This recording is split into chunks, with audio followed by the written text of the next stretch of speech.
로마서 12장 1절, 2절 그리고 15절에서 18절까지 보도록 하겠습니다.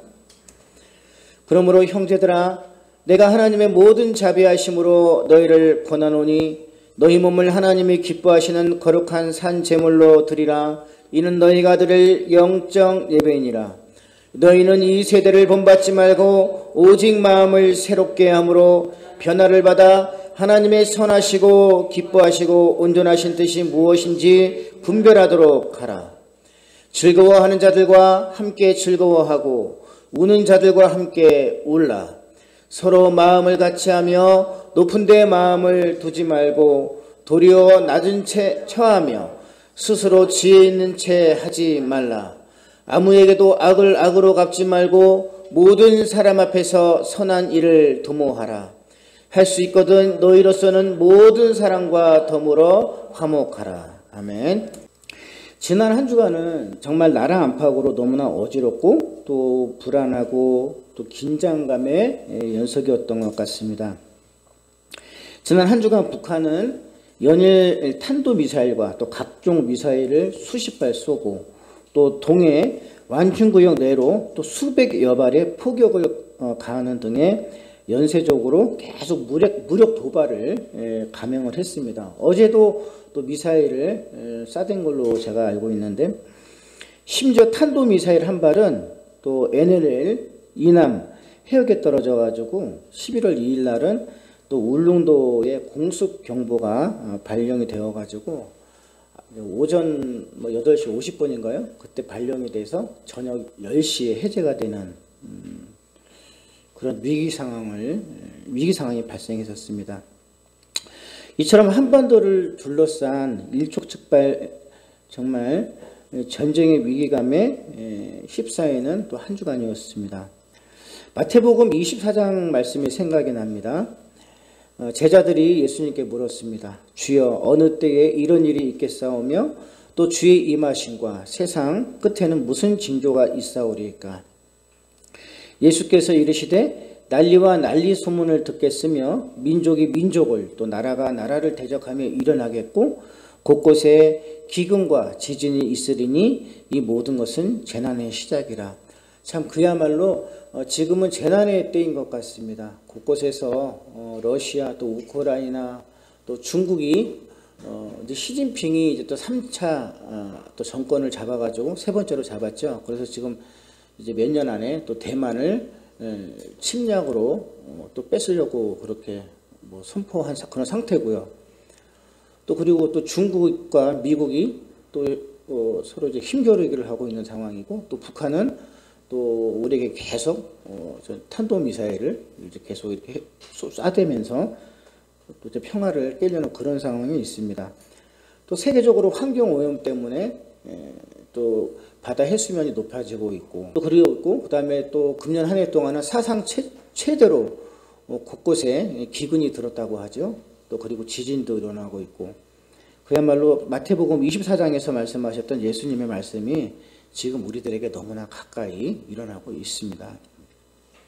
참으로 교회와 전 성도들이 깨어 있어야만 할 때에 우리는 지금 살고 있습니다. 정말 그 어느 때보다도 깨어 있도록 합시다. 어디 그뿐입니까? 내부적으로는 지난주 토요일 밤 늦게 발생한 이태원 참사로 인해서 156명이 사망을 하고 또 130명이 부상을 입는 사건이 벌어졌습니다. 온 국민이 일주일간 또 애도하는 기간에 정치인들은 또다시 이거를 이태원 참사를 또 세월호 사건 같은 정치적 쟁점으로 또 부각시키면서 또 나라가 시끄러워지고 있는 상황입니다. 때문에 국민들은 또다시 세월호 사건 때 같은 또 정치적 악몽과 또 트라우마를 겪게 될 것 같은 이 불안감에 또 떨고 있는 그런 상황에 있고요.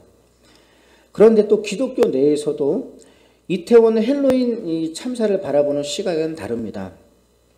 한편에서는 10월 31일 날 이 거룩한 종교개혁일에 맞춰서 발생한 이태원의 헬로윈 이 축제를 하나님이 또 심판하셨다. 쌤통이다. 또 이렇게 누가 그런 죄를 지으래 또 이렇게 말씀하시는 분들도 있고, 또 반면에 다른 쪽은 헬로윈 축제에 참여한 것은 죄가 아니다. 그러므로 함께 울어주며 애도해 주어야 한다고 바라보는 그런 시각과 입장에 서로 부딪히고 있습니다. 기독교 교계 내에서도 그런다라는 거예요. 저는 나라 안팎으로 참으로 불안하고 시끄러운 일이 이렇게 지난주에 일어났습니다만, 그 중에서도 지난주 토요일 밤에 일어난 이태원 헬로윈 참사 사건에 대해서 정말 우리들이 어떠한 입장을 취해야 되는가, 신앙적인 입장과 또 태도는 우리가 어떻게 해야 되는가에 대해서 성경적으로 살펴보았습니다. 먼저 우리 신앙적인 입장과 태도에 대해서 우리가 논하기 이전에, 여러분 헬로윈 데이가 뭔지 아세요? 헬로윈 데이. 헬로윈 데이라는 것은 과연 무엇인지를 간단하게나마 살펴보면 좋겠습니다. 헬로윈 데이라는 것은 아주 한 절로만 딱 요약해서 말씀드리면, 전혀 우리나라하고는 아무런 상관이 없는 이 서양의 풍습이고, 매년 10월 31일 날 귀신 분장을 하고 치르는 축제라는 것입니다. 그럼 이 헬로라는 말이 언제 생겨났을까요? 영어로 이 헬로라는 뜻은 무엇을 신성하게 하다, 무엇을 신성한 것으로 숭배하다, 또 무엇을 거룩한 것으로 여기다, 또 무엇을 경배하다, 이런 용어인데요. 이 헬로라는 이 용어는 주후 그러니까 AD 8세기 때부터 로마 카톨릭에 의해서 사용된 용어입니다. 그러니까 8세기 때 그레고리 4세 이 교황이 이 헬로윈 데이를 선포를 했어요. 그때부터 사용된 용어라는 거예요. 자, 그러면 그럼 그 이전에는 헬로윈이라는 이런 그게 없었습니까? 있었어요. 그러니까는 어느 날 갑자기 8세기 때 로마 카톨릭이 이것을 만든 것이 아니라 이미 지금 2500년 전부터 이러한 일이 있었어요. 그 기원을 제가 찾아보니까 이렇더라고요. 이 헬로윈의 기원은 제가 간단하게 정리를 한 거예요. 아주 긴 얘기들이 있었는데 아주 짧게 정리를 했습니다. BC 5세기, 그러니까 비포 크라이스트니까는 뭐 주전이죠, 주전. 5세기 고대 유럽의 아일랜드에 켈트족이라는 이러한 족들이 있었어요. 이들이 사마인 축제에서 시작된 것이라고 되어 있어요. 사마인이라는 것은 뭐냐면 우리 사후에 우리의 영혼을 천국으로도 보내고 지옥으로도 보내는 마치 하나님 같은 그러한 존재를 생각하는 거예요, 이들이. 그리고 나서 이러한 축제가 계속 진행이 되면서 7세기, 8세기 때 가톨릭의 선교사들에 의해서 이것이 이제 들어오게 되는 거예요. 그래서 약 이제 100년 정도 지나고 나가지고 835년 그레고리 4세 로마 카톨릭이 이것을 서방교회의 만성 축제일로 공포가 돼요. 제정이 되는 거예요. 이 만성 축제일이라는 것은 뭐냐면 모든 성인들의 날. 그러니까 이 만성이라는 얘기는 많은 성인들, 그러니까 복음을 위해서 순교를 당한, 복음을 위해서 목숨을 잃은 그러한 많은 선교자들을 경배하고, 또 그 다음에 그분들을 예배하고 그분들을 신성케 하는 날로 정한 거예요. 그런데 이 날이 그래서 이때 이제 이번 이제 9세기 때니까 이때 이제 헬로윈이라는 말이 생겨났고요. 그런데 이것이 다시 세상은 이 날을 다시 헬로윈이라는 또 축제일로 지금까지 전해지고 있는 것입니다.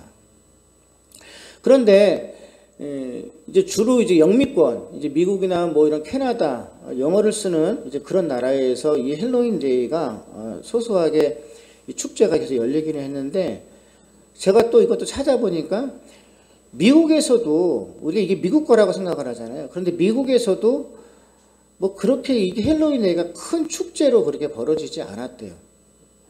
오히려 이제 동양권에서 조금 이렇게 많아지는 경우가 많은데, 뭐 얘기를 들어보니까 이번에 뭐 30만 정도가 이태원에 모였다고 하지만 코로나 이전에는 100만 명까지 모일 정도로 이태원이 그렇게 뭐 헬로윈 축제가 대단하게 열렸다고 해요.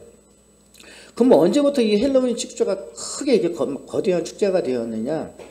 미국의 흑인 대통령 오바마 대통령이 무슬림이잖아요. 그 오바마 대통령이 이제 2009년 1월 달에 이제 취임을 하면서부터 미국에 변화가 일어났어요. 크리스마스가 사라지고, 그러니까 메리 크리스마스라는 용어 자체를 사용하지 못하게 했죠. 그래서 메리 이제 홀리데이 뭐 이런 식으로 바꿔버리고, 그래서 거리의 캐롤성이 다 사라졌습니다. 제가 예전에 그 설교를 한번 한 적이 있는데, 그리고 나서 백악관이나 그 주변에 이제 10월 이제 30일 경만 되면은 이제 호박 귀신, 무귀신부터 시작해서 많은 이제 흡혈귀 막 귀신들을 그냥 가득해서 이제 축제의 분위기를 만들어 놓은 거예요. 또 어린이들을 위해서. 그러니까 뭐 미국의 가장 뭐 어떻게 보면 이제 세계에 가장 뭐 힘 있는 그 나라의 대통령이 그렇게 이제 헬로윈을 권장을 하니 뭐 당연히 그게 퍼지지 않았겠어요. 그래서 오늘날 같이 이렇게 된 겁니다. 그리고 어떻게 보면 그래서 참 그 오바마 대통령 때부터 보면은 참 반기독교적인 일들이 많이 일어나고 있고, 그 다음에 이제 퀴어 축제, 동성애자들이 그때부터 퍼지기 시작을 하고, 그 다음에 차별금지법 이런 것들이 지금 계속 이제 이어져 나오고 있는 거예요. 그러니까 한 나라에 그 다음에 이제 강대국의 대통령이 누가 되느냐는 굉장히 중요한 거예요, 여러분. 그렇기 때문에 성경에서 말하잖아요. 항상 임금을 위해서 기도하라는 말이 그거예요. 우리가 기도해야 되는 이유는 뭐냐면 정말 하나님이 기뻐하시는 그런 사람이 왕이 돼야 우리들이 정말 뭐라 그럴까, 거룩하고 편하게 살아갈 수 있기 때문에 그러는 거예요. 자, 제가 간단하게 말씀드렸지만 조금만 더 말씀드리면 헬로윈의 기원은 주전 BC 500년경에 고대 아일랜드에서 태양신을 섬겼던 이 켈트족의 사마인 축제를 얘기합니다. 그러니까 사마인이라는 것은 뭐냐면 신이에요, 신. 그러니까 인간의 죽음과 사후세계를 관장하는 죽음의 신을 사마인이라고 불렀어요.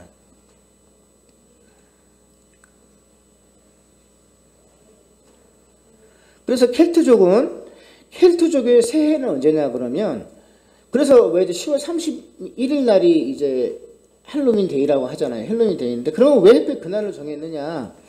이 켈트족의 새해는 11월 1일이었어요. 그래서 11월 1일이고, 그날 하루 전인, 우리가 이제 크리스마스 이브가 뭐예요? 12월 24일, 성탄 전야가 있잖아요. 마찬가지로 애들도 이제 그 전야가 있었어요. 전야가 이제 가장 이제 크게 행사를 하는 그 축제 기간인데, 그래서 10월 31일이었던 거예요.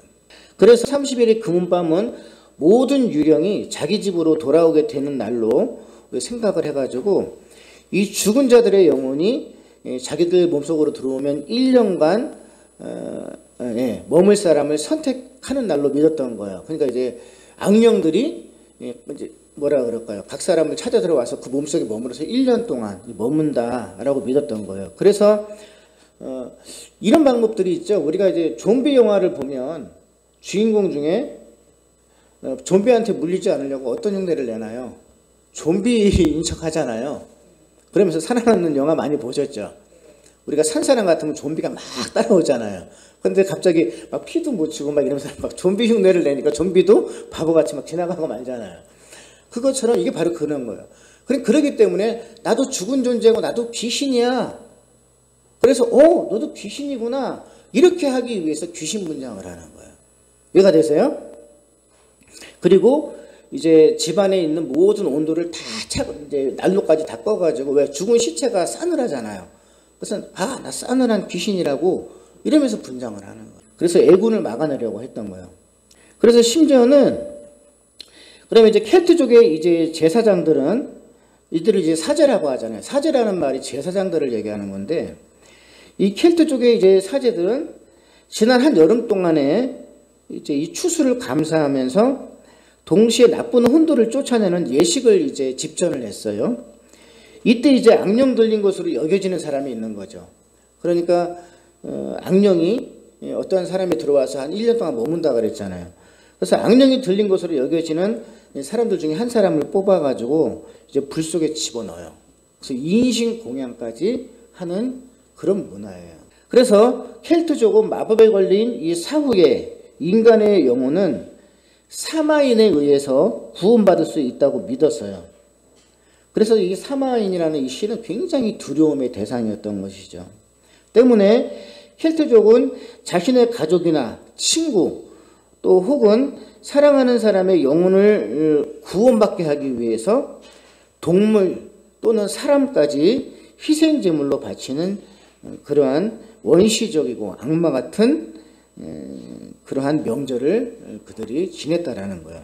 이 사마인 축제가 오늘날 헬로윈 데이가 된 것입니다. 그러면 그런데 정확하게 말하면 켈트족의 사마인 축제예요. 이전에는. 그러면 언제 이제 헬로윈이라는 이 말이 생겨났느냐? 제가 먼저 말씀을 드렸죠. 그러다가 로마 카톨릭 교황에 의해서 모든 성인의 날, 그러니까 올 세인트 이브로 이게 시작된 날이에요. 그러니까 10월 31일 날이 정한 거예요. 왜? 선교사들이 그렇게 정한 거예요.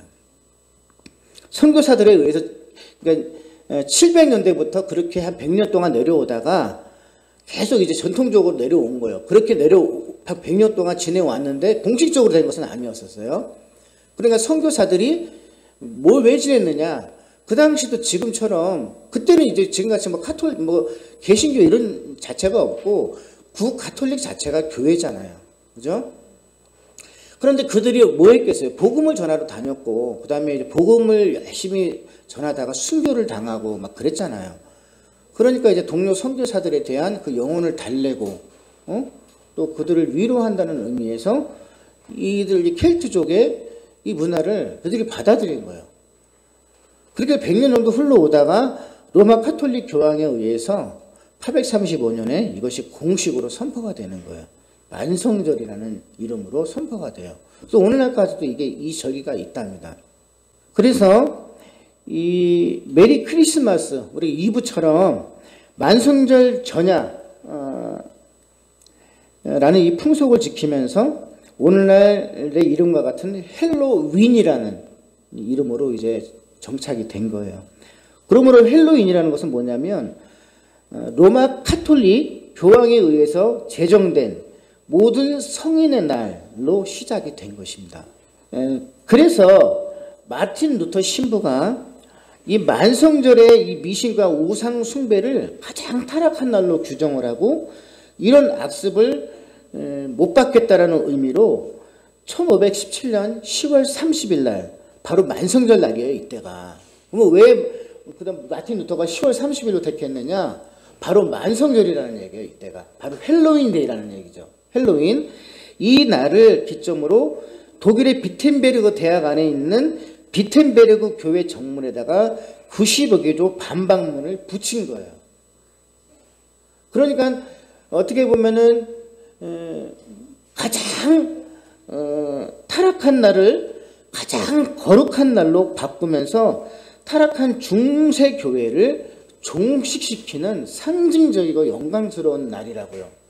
그런데 오늘날 잘 모르는 교회들이나 또 일반 또 같은 이제 청년들, 학생들이 아무것도 모르고 이러한 이 악마 축제에 할로윈 데이에 막 참석하고 있다는 것 자체는 정말 괴탄스럽고 정말 통탄스러운 일인 거예요. 하나님의 자녀들이 사탄의 축제에 가서 놀고 앉아 있는 거예요. 결론적으로 할로윈은 기원전 5세기 고대 유럽의 아일랜드 켈트족의 사마인 축제에서 시작이 된 것이고, 그러니까 정확하게는 사마인 축제예요. 그것이 이제 언제부터 이제 헬로 이러한 이제 말들이 생겨났느냐? AD, 그러니까 세상적인 말로는 서기 835년 그레고리 4세 로마 카톨릭의 이 교황을 통해서 또 서방교회 만성 축제일로 제정이 되면서부터 이제 헬로라는 말이 생겨났고, 또 세상은 이 날을 다시 헬로윈이라는 축제로 지금 계속 이어져 오고 있다. 이렇게만 정리하시면 여러분 이해하시기 쉬울 것 같아요. 자, 그렇다면 두 번째 같이 읽어보실래요? 헬로윈 데이에 대한 성경적 입장과 이태원 사건에 대한 우리의 태도는 어떻게 해야 돼요? 제가 이 부분에 대해서 좀 고민을 해봤어요. 그러면 우리는 이 헬로윈에 대한 성경적 입장은 무엇일까? 하나님은 우리에게 뭐라고 말씀을 하실까 하는 것이고, 그러면 이태원 사건, 이 마귀 사탄 축제에 참여해서 이 죽은 사람들에 대해서 우리는 어떻게 해야 될 것인가? 쌤통이다, 잘됐다, 마귀 축제에 참여했으니 이것이 하나님의 징계다, 이런 식으로 봐야 될까? 또 그걸 또 논리적으로 또 막 이제 말씀하시는 분들도 있더라고요. 또 목회자들 중에는 또 들어보면 또 그럴싸해요. 또 어떤 분은 이제 그 헬로윈 데이에 참여하는 건 죄가 아니다, 또 이렇게 말씀하시는 목사님도 계시고, 그럼 우리는 어떠한 입장을 취해야 되는가? 근데 제일 중요한 거는 성경이 답이다 하는 거죠. 그죠? 그래서 우리는 성경적으로 봐야 돼요. 자, 그래서 저도 연구를 해보니까 어쨌든 이래요. 같이 읽어보실래요? 헬로윈 데이는 반기독교적이며 사탄적인 축제이다. 사탄의 축제예요. 왜? 악령을 불러들이고 또 서로 그러니까 가면을 쓰는 것도 뭐냐면 자기도 귀신이고 죽은 존재라는 것을 말하는 것이거든요. 나는 지금 죽은 존재야, 나는 귀신이야, 그러면서 지금 이제 귀신의 축제에 참여한 거란 말이에요. 그러니 이거는 반기독적이고 사탄적인 축제인 것이죠. 자, 로마서 오늘 본문 12장 2절을 읽어볼까요? 너희는 이 세대를 본받지 말고 오직 마음을 새롭게 함으로 변화를 받아 하나님의 선하시고 기뻐하시고 온전하신 뜻이 무엇인지를 분별하도록 하라. 이 세대를 본받지 말라는 얘기는 뭐냐면 지금 이 세대의 세상의 풍조와 풍요 이런 것들을 좋게 생각하거나 따르지 말라는 것을 얘기하는 거예요. 그리고 오직 마음을 새롭게 하래요. 새롭게. 그것과 따르지 말고 결단해서 마음을 딱 끊고 그럼 어떻게 된다고? 마음을 내가 새롭게 결단을 하고 결단을 해야만 뭐가 일어나요? 변화가 일어난다는 거예요. 변화를 받아서 하나님의 선하시고 기뻐하시고 온전한 뜻이 무엇인지 분별하는 거예요. 하나님과 동행할 수 있다는 거예요. 그러니까 내가 이 세대를 따르면서 그리고 마음을 결단하지 아니하면 하나님의 자녀로 살아갈 수가 없음을 얘기하는 거예요. 반대로. 이 세대를 본받지 말라는 거. 당연히 어떻게 될까요? 이 세상 사람들의 축제, 그러니까 유령과 귀신, 이 마귀 축제에 참석하지 말라는 얘기예요. 그죠? 성경은 분명히 그렇게 말하고 있어요.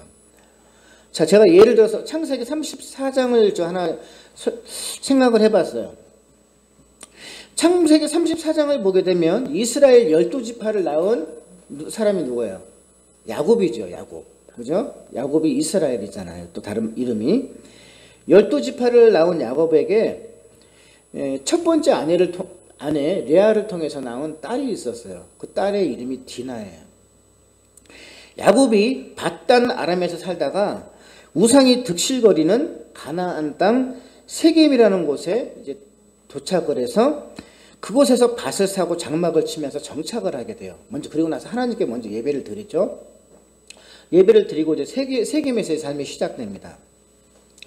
그러던 어느 날 야곱의 딸 디나가 가나안 세겜의 딸들의 이 축제를 보러 나가요. 그러니까 오늘 본문 말씀은 너희는 이 세대를 본받지 말라고 했는데 이 하나님의 종이잖아요. 그죠? 그리고 어쨌든 간에 하나님께 늘 예배드리는 가정에 속해 있는 이 딸 디나가 세상에 궁금하고 호기심이 생겨가지고 이제 세상에 이 땅에 있는 딸들이 벌이는 이 축제가 호기심이 생겨가지고 이제 거기에 나가요. 그래서 34장에 보게 되면은 세겜의 딸들을 보려고 이렇게 나오지만 그럼 왜 보러 나갔느냐? 거기에 대한 이제 문헌을 찾아보게 되면 그 당시 세겜 땅에 축제가 벌어졌다라는 거예요. 믿지 않는 이방 사람들이. 그러니까 우상을 섬기는, 가나안은 우상으로 득실거리는 땅이거든요. 자, 이삭과 리브가가 뭐 때문에 살 소망이 끊어졌다 그랬죠? 살고 싶지 않았다 그랬죠? 하나님의 은혜를 받은, 정말로 하나님의 선택을 받은, 그러니까 그 중에 가장 거부가 된 이삭이었는데도 이삭이 살 소망이 끊어졌대요, 리브가가. 왜 그랬을까요? 자기 아들이 첫 번째 아들 누구예요? 에서가 가나안의 이방 족속의 딸들과 결혼을 해서, 믿지 않는 여자들과 결혼을 해서 그러고 나가지고 그 정말 하나님이 거룩하게 하는, 어떻게 보면 그러니까 예수님이 누구의 후손이에요? 이삭의 후손이잖아요. 그런데 그 이삭조차도, 그 다음에 리브가도 살고 싶지 않대요. 자식이 어떤 결혼하는 것에 따라서 살고 싶지가 않다라는 거예요. 왜? 그게 바로 이방 여자와 결혼했던 것 때문에 그래요. 그런데 여기서도 디나가 나가지 말았어야 되는데 호기심이 생기고 놀고 싶어가지고 세상 여자애들이 놀고 있는 그 축제에 참여를 해요. 그래서 어떻게 되냐면 이 세겜 땅에 추장에게 끌려가서 강간을 당해요. 더럽혀진 거죠. 그래서 성경에 보게 되면 너는 더럽혀졌노라고 이제 그렇게 얘기를 해요. 이렇게 돼가지고 이제 전쟁도 일어나고, 하나님이 원하시지 않는 전쟁도 일어나고, 이제 그런 일이 발생이 된다라는 얘기예요. 그러니까 무슨 얘기냐면, 제가 여기서 하고 싶은 얘기는, 오늘 여기서 뭐 창세기 34장을 가지고 다 설교하고자 하는 것이 아니라, 우리 한 가지는 뭐냐면, 이 세대를 본받지 말고 마음을 새롭게 하고 지켜야만 되는데 왜 나갔느냐고요. 나갔기 때문에 그렇게 당하는 거예요. 세상에 나가면 내가 그리스도인이라도 내 마음을 지키지 않고 세상에 호기심을 가지고 나가다 보면 당하는. 그래서 정말 야곱 입장에서는 얼마나 가슴이 찢어졌겠어요. 이 강간을 당했다는 얘기는 뭐냐면, 성경적으로는 항상 어떻게 표현하냐면 우상에게 잡혀 먹인 것을 말하는 거예요. 영혼이. 그러니까 이 세대를 본받지 말라는 말씀은 또 세상의 풍조를 따르지 말라는 의미고, 세상 사람들의 안목과 육신의 정욕과 이생에 대한 자랑과 같은 이러한 그들의 즐거움에 현혹되거나 따르지 말라는 것을 얘기하는 거예요. 당연하지 않겠어요? 그리스도인이라고 한다면 우리가 생각하는 것들과 삶의 방식이, 그 다음에 기독교 세계관적으로 살아야 그리스도인이지, 몸은 여기 와서 있는데 뭐 부러워하는 거, 세상 그 다음에 어디 살아가는 거는 세상 사람들의 어떤 놀이문화에 같이 있고 그들의 가치관과 똑같이 섞여 있다고 한다면 그들은 이미 그리스도인이 아닌 거죠. 성경에서 가장 무서운 말씀이 뭔지 아세요? 종교인들은 지옥 간다라는 얘기예요. 제가 지난번에 말씀드렸지만 종교인들은 뭘까요? 겉으로는 교회 나와가지고 예배하는 자인 것 같지만 전혀 그들 마음속에는 예수가 없어요. 흉내만 내는 거예요. 그렇기 때문에 주여 주여 하는 자마다 구원받을 것이 아니라 누구든지 아버지의 뜻대로 행하는 자마다 그러니까 성경에서 가장 무서운 말씀이 그 말이에요. 제가 예전에 우리 13주년 기념하면서 제가 말씀드린 게 바로 그거예요. 오늘 성경 우리 본문 1절에도 하나님이 가장 기뻐하는 게 뭐예요? 우리 몸을 거룩한 산 제물로 드리라는 게 뭐냐면 우리의 삶을 아버지 앞에 거룩한 예배로 드리라는 거예요. 이것을 가장 기뻐한다는, 이것이 산 예배라는 거예요. 이것이 신자예요. 신자. 날마다 하나님을 생각하면서, 제가 지지난주에 호람데오라는 얘기도 말씀을 드렸지만, 하나님을 의식하면서 내 삶이 진짜로 거룩하게 나타나는 거예요. 하나님은 이러한 자를 예배자로 보시고 산 예배자로 받으신다고 기뻐하신다라는 거예요. 자, 그렇다면 이태원의 헬로윈 참사에 대한 그리스도인들, 우리들의 이게 요구되는 태도는 무엇일까요? 여러분, 그게 죄일까요? 물론 좀 조심스럽게 생각을 해볼 수 있지만, 어떻게 보면 죄라기보다는 신앙이 없기 때문에 간 거죠. 저는 이제 그곳에 참석한 사람들은 그리스도인이, 그러니까 교회는 나오는 사람들 중에서도 거기 갔다라는 얘기는 신앙이 없기 때문에 간 거라고 봐요. 여전히 거듭나지 않은 그냥 종교인들이기 때문에 참석했겠다 이렇게 보는 거예요. 그러면 그들이 죄를 지은 것일까요? 설사 죄를 지었다라고 해도 성경은 뭐라고 얘기하고 있냐면 우는 자들과 함께 울라 이렇게 되어 있어요. 그러니까 우리 이제 기독교는 이제 그 이태원 참사를 바라보면서 절대 어떤 그 비난과 판단을 해서는 안 된다라는 거예요. 물론 그들이 반기독교적이고 또 어떻게 보면 불신앙적인 이제 그러한 모습이긴 해도 원수도 사랑하라고 하셨듯이 그들을 통해서 비난의 말을 한다거나 그렇게 해서는 안 된다라는 거예요. 그럼 어떻게 성경에서 하시는 말씀, 그리스도인은 어떻게 해야 된다? 우는 자들과 함께 울어주라는 거예요. 그래서 모든 교회들은 이번에 이태원 참사를 통해서 이제 우는 이들을 생각하면서 애통해하고 같이 울어주고 그 유가족들의 어떤 치유를 위해서 모든 교회가 부르짖으면서 기도해주고, 또 할 수 있으면 실제 정말 나가가지고 교회가 할 수 있는 모든 선한 일을 다 도모해서 그들을 도와줘야 된다라는 거예요. 이것이 성경이 우리에게 주시는 가르침이에요. 자, 오늘 본문 15절을 볼까요? 즐거워하는 자들과 함께 즐거워하고 우는 자들과 함께 울라. 왜 이런 말씀을 하셨을까요? 인간의 악한 본성 때문에 그래요. 인간의 악한 본성은 항상 어떻게 나오냐 그러면 남이 기뻐하고 즐거워하면 꼭 시기게 하고 비난해요.